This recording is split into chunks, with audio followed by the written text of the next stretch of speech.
ও মাম্মা, তুমি বাজার থেকে চলে এসেছো মা? হ্যাঁ রে মা, তাড়াতাড়ি একটু ফ্যানটা চালা রে, বাইরে খুব গরম, প্রচণ্ড রোদ। একটু তাড়াতাড়ি মা ফ্যানটা চালিয়ে দে, তারপরে ব্যাগগুলো খুলে পরে দেখ কী কী এনেছি। দেখ দারুণ দারুণ জিনিস আছে, খুলে দেখ ব্যাগটা। ও মা, কি সুন্দর গো জামাটা! তুমি আমার জন্য আবার জামা এনেছো মা? কিন্তু মা, একই রকমের দুটো জামা কেন গো?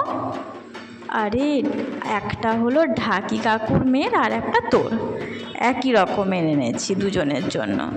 আগের বছর কত সুন্দর তোরা খেলছিলি একসাথে। হ্যাঁ মা, আগের বছর জানো তো, ঢাকি কাকুর মেয়ে না আমার সাথে অনেক খেলছিল।